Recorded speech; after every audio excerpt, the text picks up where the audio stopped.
a las 8:01, perdón, regresamos ahora mismo. Ya tenemos en línea telefónica al licenciado Rolando Emanuel Jiménez. Licenciado, buenos días, bienvenido a PAB. Muy buenos días, Alfonso, y buenos días al público que siempre te escucha. ¿Anda de viaje? Sí, estoy de viaje en unas breves vacaciones para despejar un poquito el espíritu. Pero como siempre, mi compromiso con el país y con PAB, desde cualquier lugar del planeta podemos hacer el programa. Muchísimas gracias, se lo agradecemos mucho. Bueno, vamos con el apagón. Ahora, todo el mundo quiere hacer la investigación de qué fue lo que ocurrió con el apagón, pero ya sabemos más o menos qué fue lo que ocurrió, ¿no?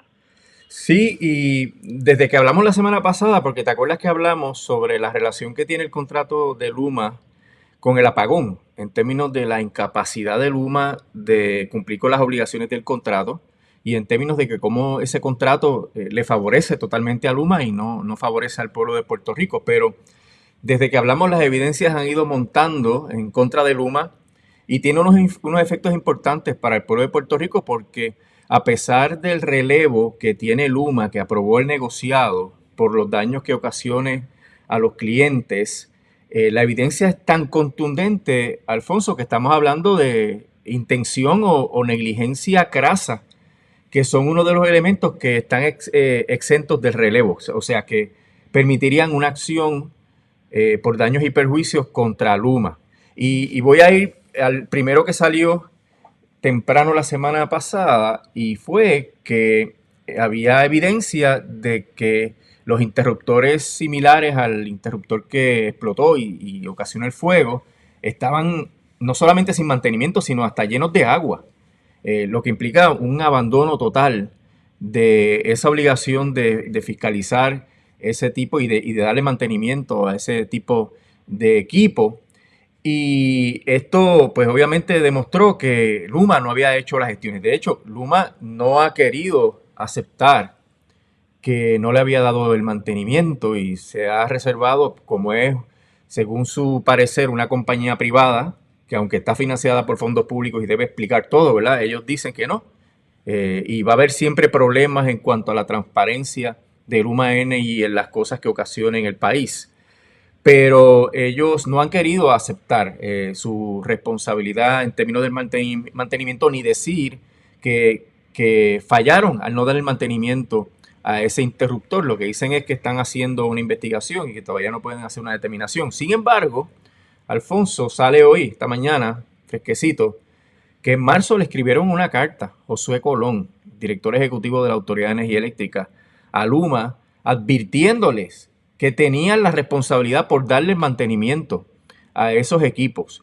Y esa carta fue con copia a Fermín Fontanés de la Autoridad de las Alianzas Público-Privadas, lo que implica que Luma sabía que la autoridad se había percatado que no se estaban dando los mantenimientos. Hay 2.500 equipos de esa misma naturaleza, Alfonso, en el país, distribuidos por toda la red eléctrica, que es responsabilidad de Luma. Y la carta sí le expresa que esos equipos y ese mantenimiento, no solamente como parte del contrato, sino como parte de la reglamentación local y federal relacionada a la seguridad del empleo. Porque aparentemente tienen un riesgo de explotar y de ocasionarle daño a los empleados y que por eso había que darle ese mantenimiento. Y Luma, habiendo recibido esa carta, fíjate que no admite nunca que tenía la obligación o que no hizo el mantenimiento y ahora esa carta desmiente totalmente esa postura de no hacer esa misión y solidifica, Alfonso, a mi juicio, cualquier caso que se vaya a llevar en contra de Luma por daños y perjuicios por el apagón, a pesar de lo que dice el relevo, porque el relevo no es absoluto y permite acciones cuando hay intención, fraude, negligencia crasa. Y esos son unos estándares bien difíciles de cumplir, por eso es que se dice que el relevo es prácticamente absoluto, porque tú probar un caso de fraude, un caso de intención, fíjate que te tienes que meter en la mente de la persona para poder determinar que la persona quería las consecuencias de sus actos. Y en el caso de la negligencia crasa, que es casi intención, ¿verdad? Porque cuando es algo craso es que es patente de que no se cumplieron con las obligaciones, pues a mi juicio yo creo que la información que hay ya de cómo Luma no dio mantenimiento a esos interruptores y que no solamente no le dio mantenimiento, sino que sabía que tenía que darle el mantenimiento, pues yo creo que ahí se ha cuadrado un caso de negligencia crasa contra Luma y tal vez uno, pues si se le daña la plancha no va a llevar ese caso, ¿verdad? Pero de seguro hay mucha gente que ha sufrido daños considerables por razón de las actuaciones de Luma y eso pues podría ser algo que por lo menos repare en alguna medida los daños que se han sufrido por este asunto. El problema, Alfonso, es que ¿quién paga la cuenta? Porque en realidad el contrato de Luma establece que la Autoridad de Energía Eléctrica responde por todo. Así que eventualmente el contrato es tan malo y tan leonino que quien paga la cuenta son los abonados. Nosotros con la tarifa, Alfonso. Imagínate que esa Luma es totalmente negligente, incurre en negligencia crasa, ocasiona un apagón de varios días y que todavía las consecuencias se mantienen porque todavía el sistema está inestable. A mí en San Juan se me va la luz cada 2 o 3 días. Y para colmo, los que reclamen no le van a sacar ni un penique a las arcas de Luma, sino que eventualmente quien paga es la Autoridad de Energía Eléctrica. Así de malo es ese contrato que hizo Fermín Fontanes, Alfonso, y que cada vez se hace evidente que tiene que cancelarse por ser un contrato nulo, por razón de ser leonino y contrario a la ley y el orden público. Sí, porque uno se le daña la nevera, pierde la compra y después tiene que comprar la nevera nueva y si hay una reclamación, lo vaya a pagar también uno mismo. O sea, Sí, desafortunadamente, el contrato es tan malo que obligaría al propio abonado que sufrió los daños a pagar eventualmente. Obviamente eso se distribuye a través de toda la base de los clientes, pero como quiera sigue siendo un elemento que se tomaría en cuenta a la hora de determinar la tarifa. La tarifa se determina a base de los costos operacionales. Así que eventualmente eso podría implicar, si hubiera cientos o miles de reclamaciones, podría implicar un aumento en la tarifa, minúsculo tal vez, pero va a tener un impacto en la tarifa. Bueno, y vamos al plan de ajuste de deuda. ¿Qué ha ocurrido? Estamos camino a la mediación, pero la mediación no ha comenzado, ¿no?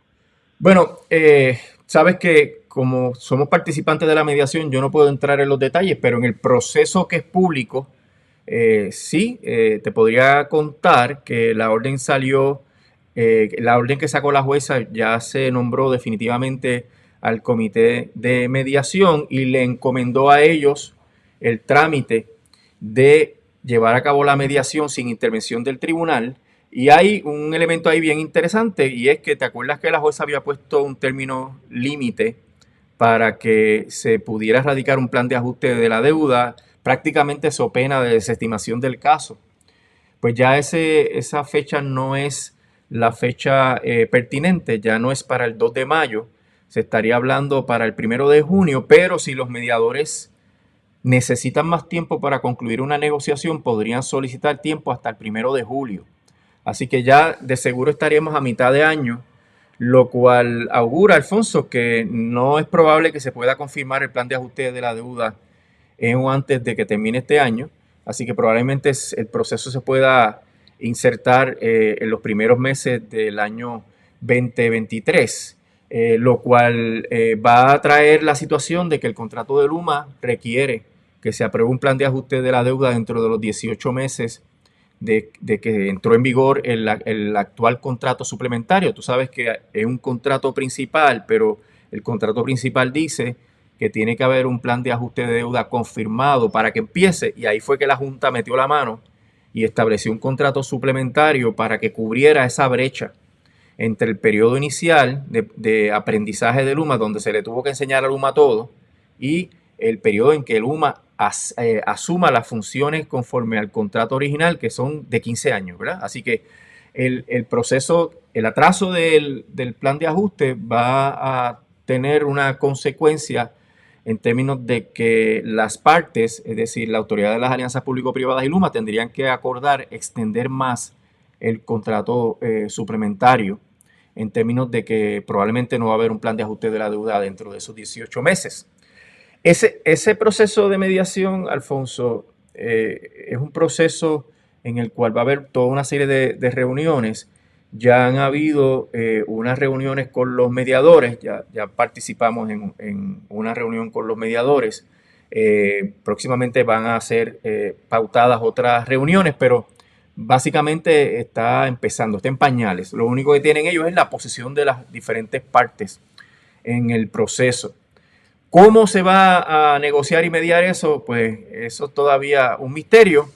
Y dentro de las circunstancias actuales, pues yo podría anticiparte alguna información siempre y cuando sea meramente procesal sobre el tema.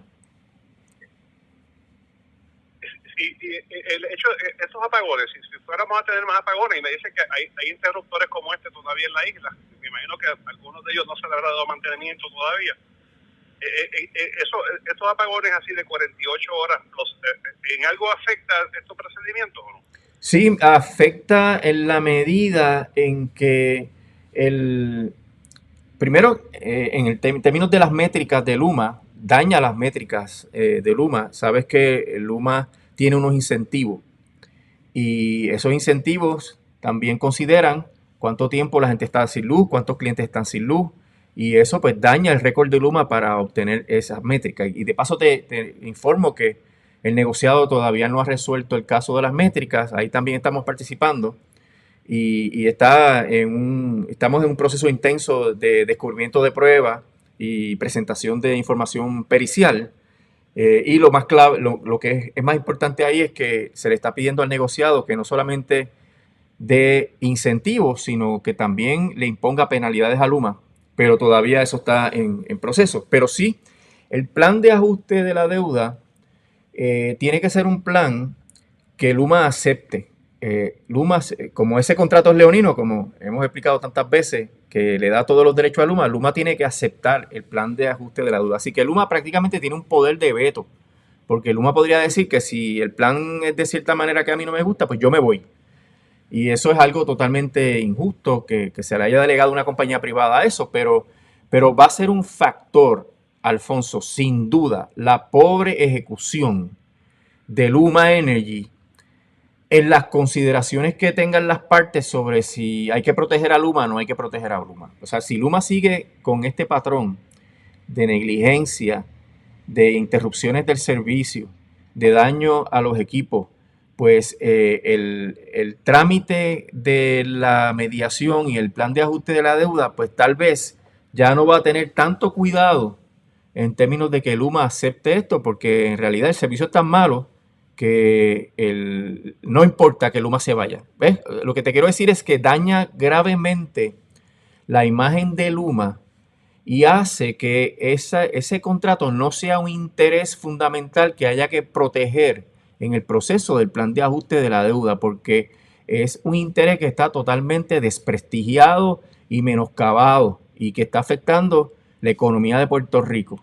Así que lo que se quería hacer de que el contrato de Luma fuera un valor que respetase el plan de ajuste de la deuda, pues ya eso no sería tan importante por ese papelón constante que Luma está incurriendo, que hace que la gente diga, mira, si Luma se va, pues que se vaya. Así que yo creo que sí, que va a tener un impacto, no solamente en el asunto de las métricas, de los incentivos que Luma está procurando, sino también en el asunto de cuán cuidadoso va a ser ese plan de ajuste de la deuda para proteger los intereses de Luma.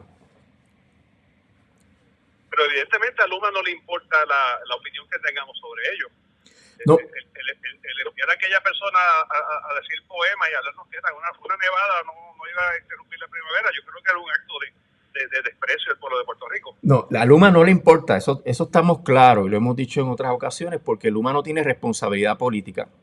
Antes, con la autoridad, el gobernador nombraba a los miembros de la Junta de Gobierno y si a la autoridad le iba mal también al gobernador, y el gobernador pagaba los platos rotos en las elecciones. Ahora a Luma no le importa porque Luma nunca va a elecciones. Luma estaría ahí, no importa los cambios de gobierno. Obviamente, un cambio de gobierno significativo en el 2024 podría traer una cancelación de ese contrato. Pero no hay una vinculación política entre Luma y el pueblo de Puerto Rico. Y al no haber esa vinculación política, como tú dices, veremos cada vez que haya un problema a esos ejecutivos que ganan $600,000 al año, que no le importa lo que esté sufriendo el pueblo de Puerto Rico, incurrir en la ideología, en la filosofía esa del Socialist Life, ¿verdad? Que es básicamente lo que dijo aquel señor sobre la nevada que interrumpe o afecta a la primavera, pues básicamente decir lo mismo que lo que dijo aquel señor en cuanto a la base Roosevelt Roads, ¿verdad? Que Socialist Life.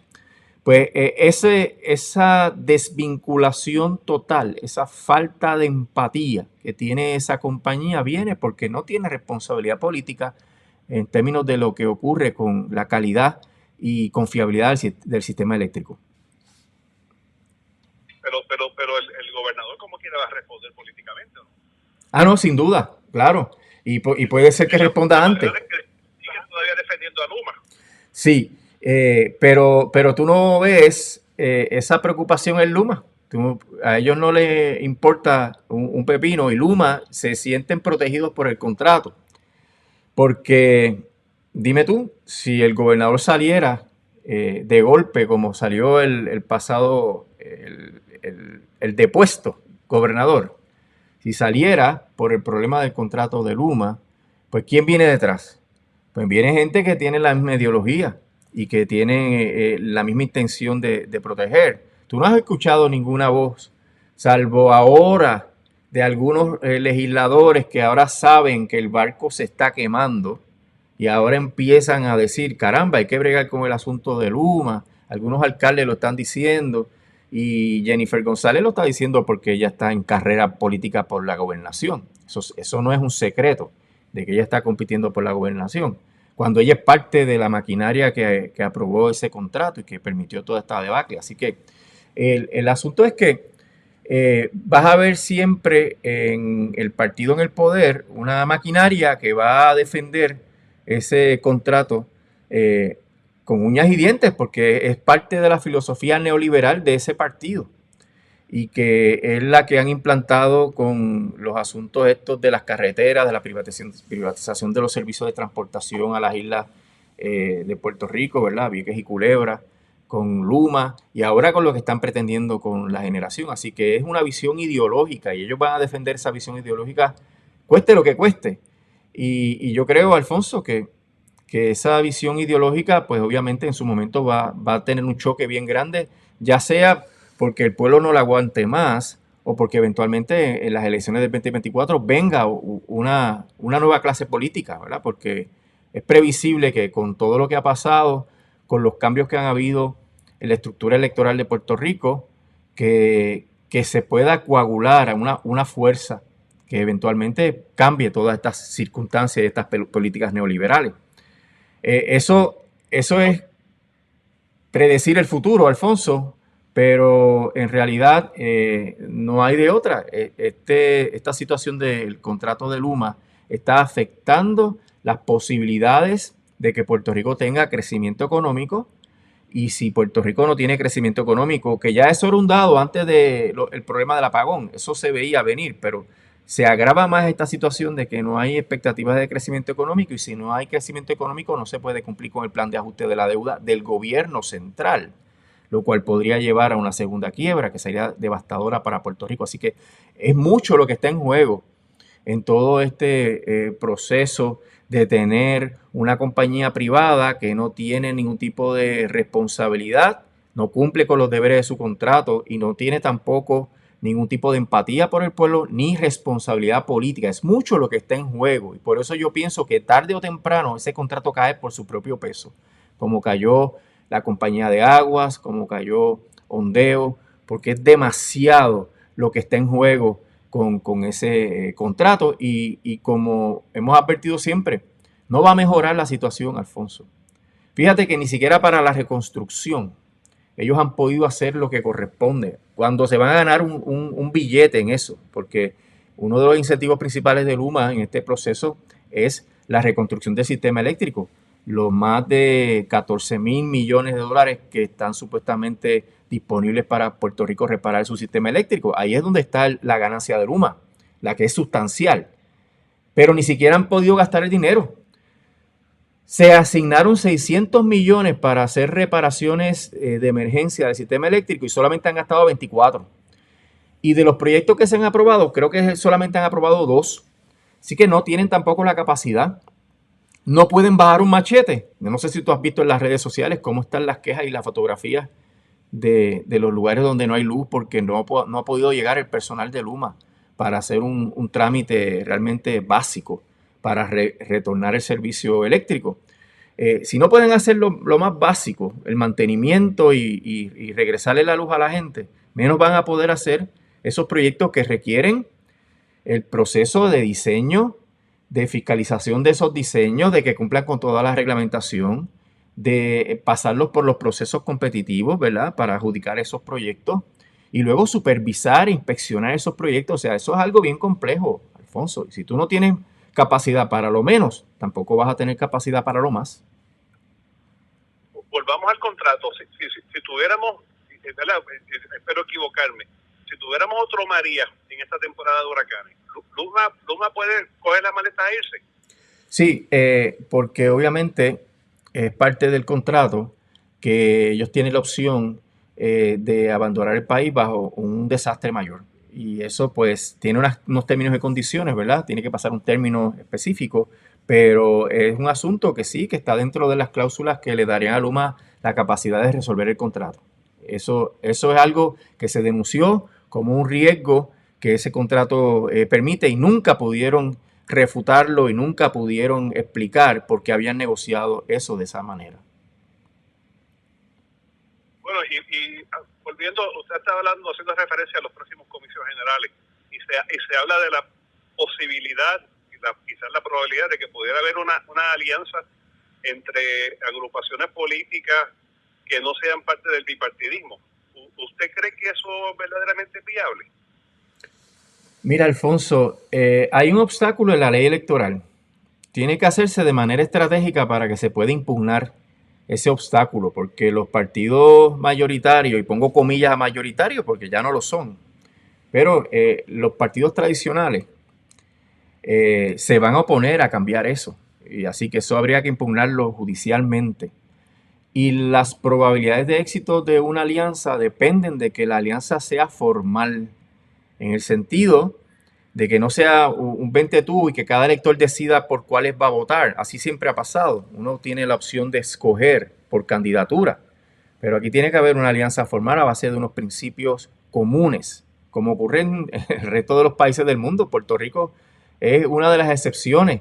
Aparte de los regímenes de un solo partido, Puerto Rico debe ser una de contadas excepciones donde no se pueden hacer alianzas políticas para poder gobernar, lo cual es un absurdo y denota, ¿verdad?, la calidad autocrática de nuestro sistema político, que la gente aquí, los defensores del sistema político y los acólitos, ¿verdad?, del sistema democrático liberal de Estados Unidos, que dicen que nosotros estamos mejor que Cuba y Venezuela y Nicaragua, y si no dice algo lo mandan para allá. Pero mira, ¿no? Imagínate un país donde los partidos no pueden aliarse o los sectores políticos no pueden aliarse para comparecer a unas elecciones. Eso es algo bárbaro. Eso viola dos cláusulas constitucionales de la Constitución Federal, la primera enmienda, y el artículo 2, sección, ahora no me acuerdo, sección 2, me parece que es de la Constitución, que son el derecho a la asociación. Y por ende hay que llevar un caso. Pero para que haya un caso, Alfonso, tiene que haber un caso de controversia real. ¿Y cómo hay un caso de controversia real? Pues que haya una alianza. Tiene que materializarse ahora, con tiempo, para que cuando se vaya a solicitar a la Comisión Estatal de Elecciones, el que se le admita como un grupo diferente o como una alianza, ¿verdad? Porque hay muchas maneras de hacerlo. Puedes de 2 o 3 grupos hacer un solo partido, o puedes mantener la identidad y franquicia de los partidos y postular candidatos comunes. Eso se podría hacer, pero se va a encontrar con la barrera de la ley electoral. Cuando le digan, tú no puedes hacer eso, tienes que ir al tribunal corriendo. Y tiene que haber tiempo para que el tribunal resuelva eso antes de las elecciones con suficiente antelación para que puedas hacer campaña en común o una campaña que recoja el contenido y las metas de esa alianza. Así que si eso no ocurre antes del, ¿verdad?, finales del año 2023, pues estaría bien precaria la posibilidad de que se pueda materializar esa alianza. Pero se nos va la vida, Alfonso, porque en realidad se va a dejar que los partidos tradicionales sean los que por un voto o dos votos ganen otra vez las elecciones y mantengan la misma política rancia que no conduce a ningún lugar y que realmente nos ha llevado a la quiebra no solamente económica ni financiera, Alfonso. Aquí hay una quiebra del Estado de Derecho y una quiebra moral. Aquí nada funciona. Y es por eso mismo, este bipartidismo rancio, que lo único que está ahí es para beneficiarse económicamente y en el poder, porque no, los beneficios de ser un político no son meramente por los chavos que ellos puedan coger para el partido o coger para sus bolsillos ilegalmente, ¿verdad? Que los estás viendo cayendo como moscas ahora. A cada rato, ¿verdad? Surgen nuevos nombres. Porque es el modus operandi. Aquí la gente se espanta cuando uno lo dice. Es el modus operandi de una clase política colonial que es intermediaria. Solamente es intermediaria entre Puerto Rico y los Estados Unidos. Así es que funcionan. Entonces, no podemos nosotros tener la expectativa de seguir eligiendo a esa clase política colonial, intermediaria y corrupta, y que el futuro cambie y que los resultados cambien. Esa es la definición de locura de Einstein. Así que yo creo que es una cuestión de que se nos va la vida, de que hay que hacer lo que sea necesario en términos electorales para que no vuelva a pasar lo mismo que pasó en las elecciones pasadas y que no vuelva a pasar lo mismo que pasó en estas anteriores, donde quien ganó por un pelito. Así que me parece que la mesa está servida para un cambio político, Alfonso. Es cuestión de que nos sentemos a comer. Y para eso hay que ser estrategas y hay que tirar puentes, hay que olvidarse de este sectarismo radical, del purismo que a veces algunos sectores políticos tienen, y hay que empezar a negociar condiciones comunes que permitan que avance una agenda política común. Y así es como se hace en el resto de los países civilizados del planeta. Y eso yo creo que debe ser parte de la agenda de todos y todas las puertorriqueñas.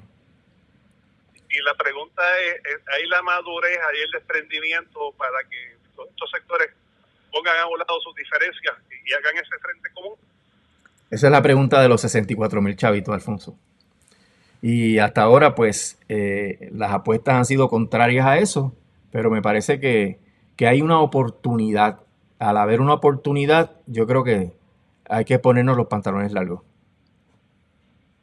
Sí, porque literalmente nos están quitando el país pedazo a pedazo. Sí, ¿no? Y lo que está ocurriendo con los activos públicos del país, con las playas, con las reservas naturales, viene un cambio a la ley de permisos, o sea, están desmantelando el país.